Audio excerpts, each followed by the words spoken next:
pourquoi j'ai dit ça? Pourquoi j'ai affirmé que Sartre était le fondateur de la gauche actuelle? Eh bien déjà, on n'oublie pas que la gauche actuelle est l'héritière de mai 68. Et le moins qu'on puisse dire, c'est que la philosophie sartrienne a eu une influence gigantesque sur la pensée de cette période. D'ailleurs, Sartre, c'est quand même le fondateur du journal Libération. Et par rapport à la question de l'impact qu'a pu avoir Sartre sur la gauche actuelle, je vous recommande vivement le livre de Vincent Coussedière, Éloge de l'assimilation, qui traite vraiment la question en détail. Ou à défaut, je vous invite à aller voir l'entretien qu'il a donné chez VA+, l'année dernière. C'est vraiment une classe de maître et je vais même vous en mettre un petit extrait. Je considère que Sartre est le patron du gauchisme français. Sartre, il est vraiment... c'est lui qui va réorienter le marxisme vers une version gauchiste et qui, jusqu'à aujourd'hui, si vous voulez, qui nous amène à aujourd'hui.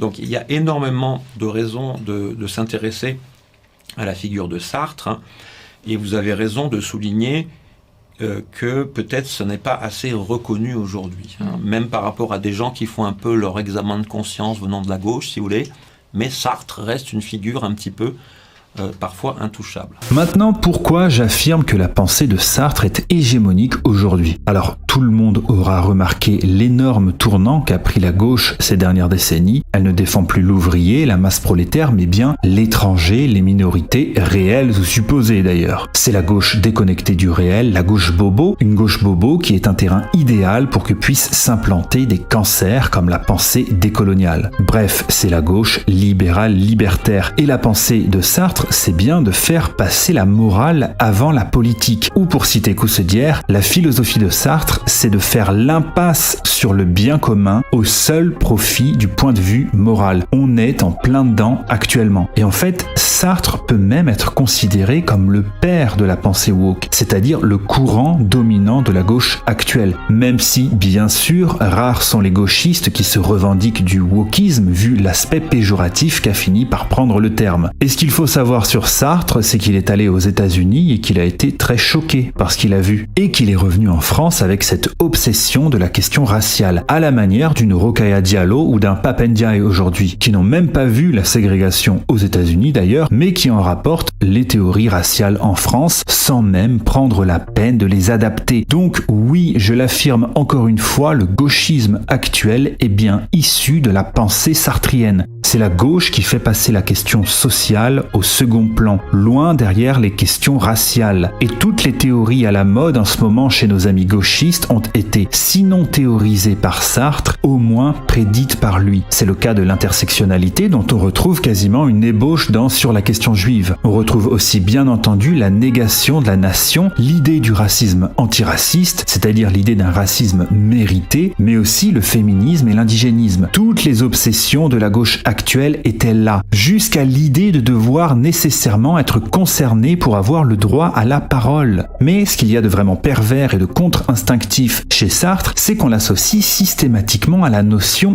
d'existentialisme, qui donc, par définition, s'opposerait à l'essentialisme. Sauf que dans les faits, c'est tout l'inverse qui se passe. Pour citer Coussedière de nouveau, d'ailleurs je vous ferai peut-être carrément une vidéo entière sur son livre un de ces jours, Sartre est dans l'essentialisation permanente de toutes les identités victimisées. Comme il passe tout à travers le filtre du moralisme qui est également hégémonique aujourd'hui, on donne systématiquement raison à la victime réelle ou supposée. D'où ce besoin immense de vouloir à tout prix s'accaparer ce rôle de victime. Et ça, les indigénistes comme Ouria Boutelja ou Wissam, ils l'ont très bien compris et ils n'hésitent pas à en abuser. Bref, Sartre est un penseur identitaire et ce combat identitaire, c'est le combat de la gauche actuelle. Parce que oui, une partie de la gauche actuelle est identitaire. Et cette identité, c'est celle de la victime éternelle. Et cette pensée est celle qui règne dans les médias, les universités, le monde de l'art et de la culture, à l'école. Bref, je maintiens, c'est une pensée hégémonique. Et d'ailleurs, en vérité, la seule chose qu'ils ont à reprocher à cette pensée, c'est qu'elle n'aille pas